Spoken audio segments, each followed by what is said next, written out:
अस्सलाम वालेकुम students, welcome to STG insights.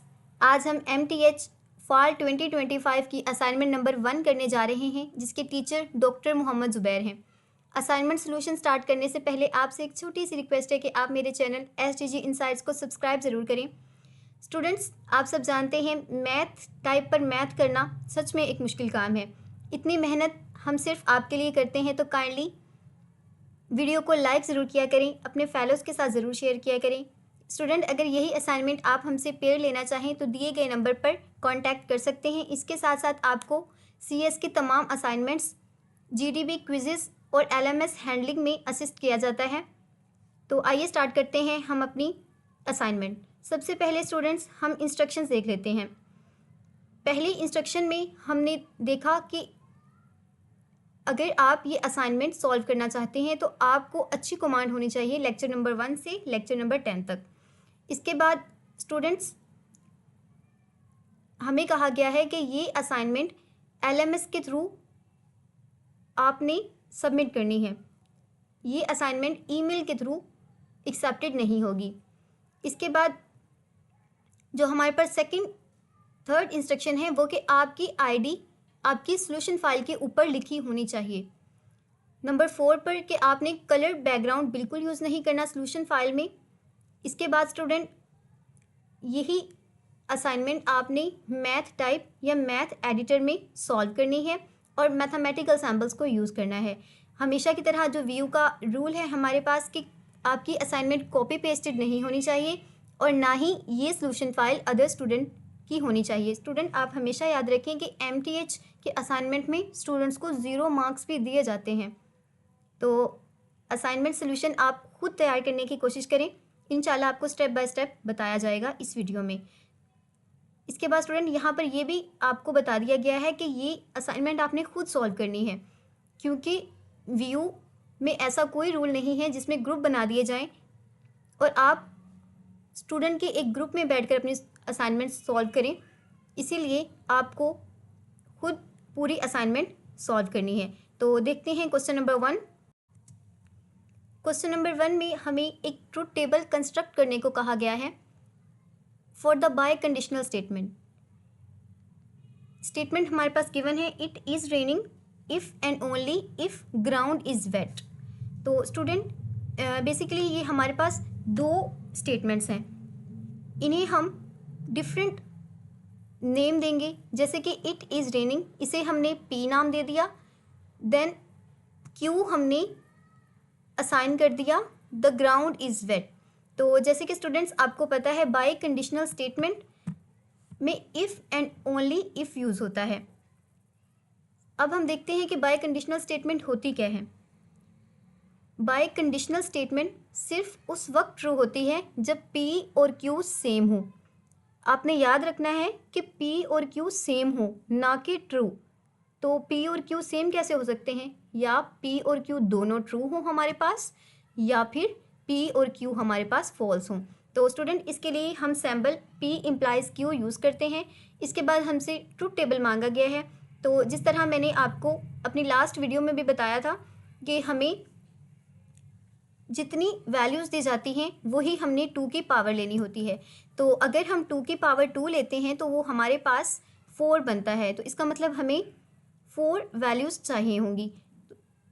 हमने क्यू से स्टार्ट किया, first true false, then true then false, इसके बाद डबल ट्रू डबल फॉल्स। तो जिस तरह हमने इसकी कंडीशन में ही पढ़ लिया है कि हमारे पास आंसर तभी ट्रू होगा जब दोनों सेम होंगी। तो अगर हम देखें यहाँ पर भी ट्रू है और यहाँ पर भी ट्रू, तो इसका मतलब है कि हमारी कंडीशन ट्रू हो गई है, यहाँ पर भी ट्रू आएगा। इसके बाद हम देखते हैं ट्रू फॉल्स। तो स्टूडेंट, यहाँ पर हमारा फॉल्स आएगा क्योंकि हमारी कंडीशन मीट नहीं कर रही। इसके बाद फॉल्स ट्रू, इसीलिए हमारा यहाँ पर भी फॉल्स ही आएगा। तो स्टूडेंट, नेक्स्ट हम देखते हैं, नेक्स्ट कंडीशन में हमारे पास दोनों फॉल्स हैं। तो जिस तरह मैंने ऊपर भी जिक्र किया कि अगर दोनों सेम होंगी तो हमारे पास ट्रू आंसर आएगा। तो ये इसका ट्रुथ टेबल है। स्टूडेंट, इसे आपने MS वर्ड पर क्रिएट करना है। नेक्स्ट क्वेश्चन नंबर 2 है। तो पहले हम देख लेते हैं क्वेश्चन में हमसे पूछा क्या गया है। क्वेश्चन में हमसे 3 कंडीशंस पूछी गई हैं। सबसे पहले हमने सेट ऑफ 10 कंपोजिट नंबर्स बताने हैं। कंडीशन बी में set of all prime numbers between 10 and 50। Number 3 पर हमसे the set of all factor of 50। तो स्टूडेंट हमें 50 के वो तमाम फैक्टर्स बताने हैं जिस पर 50 डिवाइड हो सकता है। इसके बाद हमें इनकी टैबुलर फॉर्म बतानी है, डिस्क्रिप्टिव फॉर्म बतानी है और सेट बिल्डर फॉर्म बतानी है। तो आइए चलते हैं सॉल्यूशन की तरफ। जैसे कि हमसे पूछा गया है 10 कॉम्पोजिट फंक्शन नंबर्स बताने हैं। तो स्टूडेंट आपने हमेशा याद रखना है कि कॉम्पोजिट फंक्शन ऐसे फंक्शंस होते हैं जो 1 से ग्रेटर होते हैं और वो प्राइम नंबर नहीं होते। मीन्स डैट उनके अंदर प्राइम नंबर नहीं होना चाहिए। तो अगर हम देखें हमारे पास कौन से ऐसे नंबर्स हैं जो कॉम्पोजिट नंबर हो सकते हैं, वो है हमारे पास 4, क्योंकि 4 प्राइम नंबर नहीं है। इसके साथ साथ स्टूडेंट आप हमेशा याद रखें कि प्राइम नंबर वो होते हैं जो अपने टेबल के अलावा किसी पर भी डिवाइड ना हो। तो आपने ये हमेशा याद रखना है। 6, 8, 9, 10, 12, 14, 15, 16 एंड 18। इसके बाद स्टूडेंट नंबर बी पर हमसे कहा गया है कि प्राइम फैक्टर्स बताएं। तो स्टूडेंट यहाँ पर I think so heading miss हो गई है। यहाँ पर आपने हेडिंग देनी है प्राइम नंबर्स। तो जैसे मैंने अभी आपको बताया, प्राइम नंबर्स वो नंबर्स होते हैं जो 2 पर डिवाइड नहीं होते। इन अदर वर्ड्स वो अपने टेबल के अलावा किसी भी टेबल में नहीं आते। तो स्टूडेंट जैसे कि 11, इसके बाद 13, 17, 19, 23, 29। तो स्टूडेंट ये अपने ही टेबल में आते हैं, इसके अलावा किसी पर भी नहीं आते। नंबर बी पर हमसे पूछा गया था the set of all prime number between 10 and 20। तो स्टूडेंट 10 और 20 के दरमियान कौन से प्राइम नंबर्स हो सकते हैं? यहाँ पर स्टूडेंट डबल्स टाइम्स मैंने लिख दिया था। आपने ये वाली हेडिंग चाहे आप स्किप कर दें, नेक्स्ट मैंने हेडिंग दी हुई है प्रॉपरली। जब हम अपने PDF में कन्वर्ट करते हैं डॉक्स की फ़ाइल को, तो ऐसी मिसकंसेप्शंस हो जाती हैं। इसके बाद स्टूडेंट नंबर सी पर हमसे पूछा गया है the set of all factor of 50। तो स्टूडेंट आपने याद रखना है कि फैक्टर्स वो होते हैं जो 50 पर डिविजिबल हों, जिन पर 50 डिविजिबल हो, जैसे 5, जैसे 10, इस तरह हमारे पास 25। तो ये सारे हमारे पास 50 के डिविजिबल हैं। नंबर 3 पर हमसे पूछा गया है कि टैबुलर फॉर्म क्या होती है। सबसे पहले तो स्टूडेंट आपने याद रखना है कि नंबर्स की फॉर्म में किसी भी सेट को लिखना वो हमारे पास टैबुलर फॉर्म है। जैसे कि हम कर्ली ब्रेसेस लगाते हैं और उनके दरमियान नंबर लिख देते हैं। तो कौन से ऐसे फैक्टर्स हैं जो 50 पर डिवाइड हो सकते हैं, जैसे कि 1, 2, 5, 10, 20 और 50 खुद। तो स्टूडेंट इसे हमने टैबुलर फॉर्म में लिखा है। टैबुलर फॉर्म मीन्स हमारे पास नंबर्स की फॉर्म। इसके बाद डिस्क्रिप्टिव फॉर्म। तो स्टूडेंट आपने ये बात हमेशा याद रखनी है, किसी भी स्टेटमेंट को नंबर्स की फॉर्म के अलावा वर्ड्स में लिखना, यानी कि इंग्लिश वर्ड्स में लिखना, वो हमारे पास डिस्क्रिप्टिव फॉर्म होता है। तो इसी सेट की हमारे पास डिस्क्रिप्टिव फॉर्म क्या हो सकती है? Set of all positive factor of 50। इसके बाद स्टूडेंट सेट बिल्डर फॉर्म क्या होता है? इसका मतलब सैम्बल्स की फॉर्म में हमें अपने स्टेटमेंट को लिखना होता है। तो जैसे कि आप यहाँ पर देख रहे हैं, C is equal to, C means हमारे पास जो सेट है, तो इसे हम इस तरह पढ़ते हैं X such that X belongs to natural numbers and X is a factor of 50। Means that कि ये तमाम नंबर्स नेचुरल नंबर हैं और ये सेट X को बिलोंग करते हैं, जो कि फैक्टर्स हैं 50 के। इसके बाद क्वेश्चन नंबर 3 है। तो सबसे पहले हम क्वेश्चन देख लेते हैं। तो स्टूडेंट क्वेश्चन नंबर 3 में बेसिकली हमें सेट्स दे दिए गए हैं। पहला U सेट है जिसे हम यूनिवर्सल सेट भी कहते हैं। इसके बाद हमें A सेट दे दिया गया है, देन हमें B सेट, इसके बाद C सेट। तो हमें करना क्या है? सबसे पहले हमें इसका इंटरसेक्शन लेना है, देन हमें A और B का इंटरसेक्शन, B और C का यूनियन, A माइनस C, यानी कि A में से हमें C को माइनस करना है, देन हमें B का कॉम्प्लीमेंट लेना है, इसके बाद A माइनस C होल का कॉम्प्लीमेंट लेना।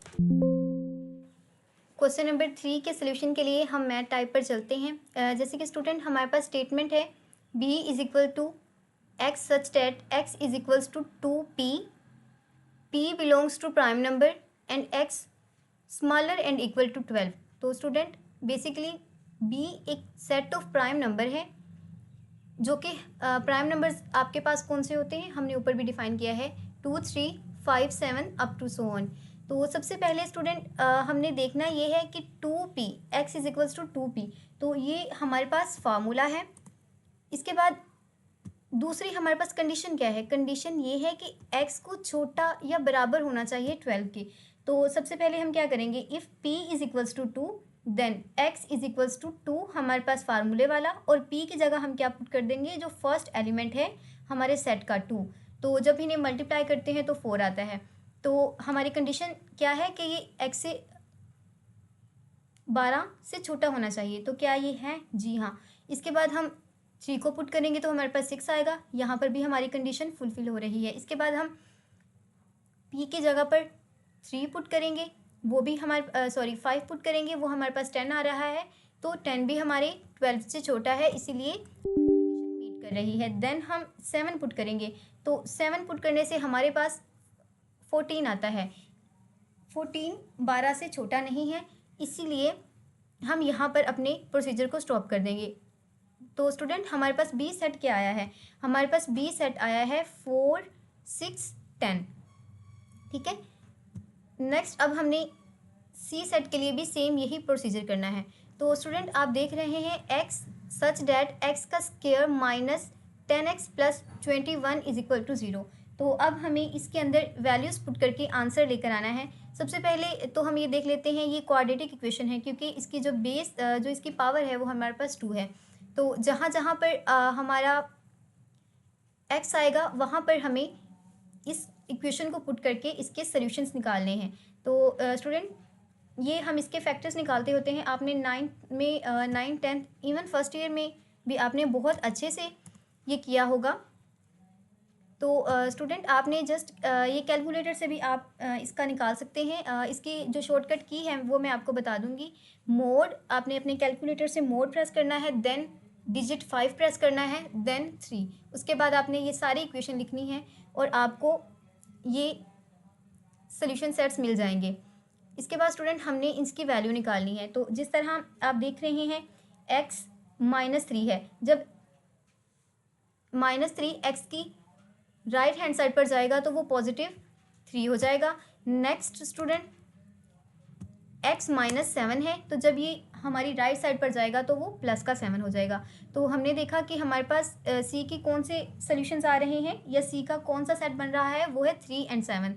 तो अब हम नेक्स्ट सॉल्व करेंगे। जैसे कि हमारे क्वेश्चन के अंदर ही दिया गया था, आप देख सकते हैं u सेट हमें दिया गया था जो बिल्कुल ठीक हालत में था, और हमारे पास जो a सेट था वो भी हमारा नंबर्स की फॉर्म में था। हमें कन्वर्जन सिर्फ c और b की ही करनी थी। तो हम देखते हैं एज इट इज़ हमने अपना u सेट लिखा, फिर हमने a सेट लिखा, b लिखा और c लिखा। फर्स्ट ऑफ ऑल हमारे पास क्या है, हमें इसका इंटरसेक्शन लेना है। तो स्टूडेंट याद रखें, इंटरसेक्शन वो वैल्यूज़ जो दोनों के अंदर कॉमन है। तो स्टूडेंट अगर आप देखें तो इसके अंदर कोई भी वैल्यू कॉमन नहीं है। क्यों? क्योंकि ये हमारे पास प्राइम नंबर्स का सेट है और यहाँ पर हमारे पास 2 का टेबल या फिर जो हमारे पास दूसरे नंबर्स होते हैं वो हैं। तो इस वजह से ये हमारा जो आंसर है वो एक एम्प्टी सेट आएगा। इसके बाद हमारे पास B यूनियन C है। तो स्टूडेंट आपने अपनी 9th क्लास में बहुत अच्छे से पढ़ा होगा कि यूनियन का मतलब होता है हमें उन्हीं नंबर्स को अरेंज करके लिख देना है। तो जैसे हमारी काउंटिंग में पहले 3 आता है, देन 4, देन 6, देन 7, देन 8। तो हमने इसका इसी फॉर्म में लिख देना है। देन हमें स्टूडेंट A और C का इंटरसेक्शन लेना है। सॉरी स्टूडेंट, ये मिस इंटरप्रेट हो गया है, आई थिंक सो। मैं एक बार फिर से चेक कर लेती हूँ, शायद मुझसे कोई मिस्टेक हो गई हो। नो स्टूडेंट, ये गलती से यहाँ पर लिख हो गया है। यहाँ पर हमें नेक्स्ट हमसे जो पूछा गया है a माइनस सी, यानी कि हमें c में से a को निकालना है। तो स्टूडेंट जहाँ पर भी माइनस का साइन आता है हमें वो नंबर्स लिखने हैं जो a में तो हैं लेकिन c में नहीं हैं। तो स्टूडेंट ऐसे कौन से नंबर हैं जो c में मौजूद नहीं हैं? वो है 1, 5 एंड 9। देन स्टूडेंट हमने कॉम्प्लीमेंट फाइंड आउट करना है। तो स्टूडेंट कॉम्प्लीमेंट का मतलब होता है हमें यूनिवर्सल सेट में से बी को निकालना है। तो सबसे पहले हम अपना यूनिवर्सल सेट लिखेंगे जो कि हमें दिया गया है, उसके बाद हम अपना बी सेट लिखेंगे। तो स्टूडेंट जिस तरह मैंने आपको बताया था ऊपर भी कि माइनस साइन का मतलब होता है हमने वो सारे डिजिट्स लिखने हैं जो बी में तो हैं, सॉरी यू में तो हैं लेकिन बी में नहीं हैं। तो स्टूडेंट बी में क्या क्या नहीं है, बी में 1 2 3 5 7 8 9 11 और 12 नहीं है। इसके बाद स्टूडेंट जो हमें 4th नंबर पर पूछा गया है वो हमें a माइनस सी करना है और देन होल का कॉम्प्लीमेंट लेना है। तो a माइनस सी जैसे हम ऊपर फाइंड आउट कर चुके हैं, हमने एज इट इज़ इसे लिख दिया। इसके बाद हमने होल का कॉम्प्लीमेंट लेना है, मतलब u में से हमें a माइनस सी को निकालना है। तो सबसे पहले हम अपना ये एज इट इज़ लिखेंगे। अगर आप देखें तो बेसिकली हमें u में से c को निकाल देना है। तो यहाँ पर भी वही कि u के वो एलिमेंट्स, वो नंबर्स लिखने हैं जो c में मौजूद नहीं है। तो स्टूडेंट c में हमारे पास क्या मौजूद नहीं है, 2 3, इसके बाद 4 6 8 9 वहाँ पे है, तो यहाँ पर 10 11 और 12। तो जस्ट स्टूडेंट यही आपका आंसर है। इसको आपने कंट्रोल C कॉपी करना है और अपनी सोल्यूशन फाइल में पेस्ट कर देना है। जस्ट स्टूडेंट आपका ये आंसर यहाँ पर पेस्ट हो चुका है। आई थिंक कॉपी नहीं हुआ, हम अगेन ट्राई करते हैं। Control C, then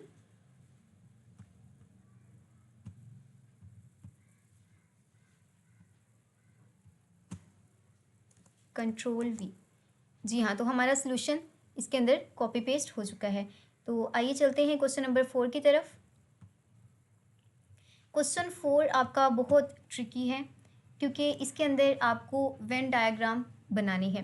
basically students हमारे स्कूल लेवल पर तो ये डायग्राम हमसे छुड़वा दी जाती थी, लेकिन यहाँ पर तो हमें बनानी पड़ेगी। सबसे पहले हमें एक मेंबरशिप टेबल को यूज़ करते हुए ये दिए गए डी मॉर्गन्स लॉ को सबसे पहले तो हमें उसे प्रूव करना है। तो सबसे पहले हम इसका टेबल ड्रॉ करेंगे, देन हम इसकी वेन डायग्राम बनाएंगे। तो चलते हैं हम अपने सॉल्यूशन की तरफ। जी हाँ, तो सबसे पहले तो हमने ये स्टेट करना है कि हम चलते हैं अपने क्वेश्चन नंबर 4 की तरफ। स्टूडेंट ये क्वेश्चन सबसे ज़्यादा ट्रिकी है क्योंकि इसके अंदर हमें वेन डायग्राम बनानी है और उसके बाद हमें इसका एक मेंबरशिप टेबल बनाना है, बेसिकली ट्रूथ टेबल। तो स्टूडेंट 9th 10th में हमें ये वेन डायग्राम छुड़वा दी जाती थी, लेकिन यहाँ पर तो बनानी पड़ेगी और मैक्सिमम स्टूडेंट्स को ये बनानी नहीं आती। तो इंशाल्लाह मैं आपको फुली गाइड करूँगी कि इसे किस तरह बनाना है। तो आइए चलते हैं हम अपने सोल्यूशन की तरफ। सबसे पहले तो हमें ट्रूथ टेबल ड्रॉ करना है। जैसे कि हमारे पास 2 वैल्यूज़ हैं, तो हमने 0 1 0 1 बी की रो में लिखा, उसके बाद 1 1 1 1 0। तो ये हमने एक ही वैल्यूज़ में लिख दिया। तो सबसे पहले हमें एंड ऑपरेशन फाइंड आउट करना है। तो जैसे कि आप जानते हैं कि कोई भी वैल्यूज़ एंड में ट्रू तब होती हैं जब दोनों ट्रू हों, मतलब 1 तब आएगा जब दोनों 1 हों। तो यहाँ पर सिर्फ एक ही जगह पर डबल 1 आ सकता है, तो इसे हमने एज इट इज़ लिख देना है। इसके बाद हमारे पास होल का कॉम्प्लीमेंट हमने फाइंड आउट करना है। तो स्टूडेंट आपको जैसे कि मैंने पहले भी बताया था कि कॉम्प्लीमेंट में हम उसके इन्वर्स जाते हैं। जैसे कि अब यहाँ पर 1 था तो इसका इन्वर्स क्या होगा, 0। यहाँ पर 0 था तो इसका इन्वर्स 1, यहाँ पर 0 था इसका भी इन्वर्स 1 और यहाँ 0 था इसका इन्वर्स भी 1। देन हमें ए का कॉम्प्लीमेंट करना है, यानी कि ए की सारी वैल्यूज़ को ऑपोजिट कर देना है, देन बी का, और इसके बाद हमें इसको इन दोनों का यूनियन ले लेना है। और यूनियन में क्या होता है, हम एज इट इज़ लिख देते हैं। और बेसिकली स्टूडेंट ये जो साइन है इसे हम यूनियन भी कहते हैं, इसके अलावा हम इसे कंजक्शन भी कहते हैं। तो कंजक्शन में क्या होता है, कंजक्शन में अगर कोई एक भी हमारे पास 1 हो तो हमारा आंसर 1 आता है। तो ये टेबल आई होप सो आपको क्लियर हो गया होगा। इसके बाद हमने लिखना है कि हमारी जो लेफ़्ट हैंड साइड है वो राइट हैंड साइड के बराबर है। कैसे स्टूडेंट्स, आप देख सकते हैं कि हमारी ये वैल्यूज़ और ये वैल्यूज़ बिल्कुल सेम है। तो स्टूडेंट अब इसकी वेन डायग्राम कैसे होगी, इसकी वेन डायग्राम में आपने स्टूडेंट्स एक MS वर्ड पर एक टेबल ड्रॉ करना है। शेप्स पे जाकर आप रेक्टेंगल भी ले सकते हैं, आप स्क्वायर भी ले सकते हैं। उसके बाद आपने 2 सर्कल्स लेने हैं, इसे आपने कलर आई थिंक सो आपकी फ़ाइल में कलर बॉक्स से मना किया गया है, तो आप सिंपल बॉक्स ले सकते हैं। मैं आपको करके भी दिखा देती हूँ। यहाँ पर आपने आना है, डिज़ाइन में जाना है, इंसर्ट, यहाँ पर आपने पिक्चर्स में जाना है या शेप्स में। यहाँ से आपने रेक्टेंगल सेलेक्ट किया, इसके कलर को आपने ऑफ कर दिया। इसके बाद आपने एक और शेप ड्रॉ करनी है, तो वो आपने दो सर्कल की शेप्स को ड्रॉ करना है। सबसे पहले आपने इस तरह से सर्कल को ड्रॉ किया, देन वैनिश किया कलर को, और इसी की हमने कॉपी बना लेनी है Ctrl+C के साथ।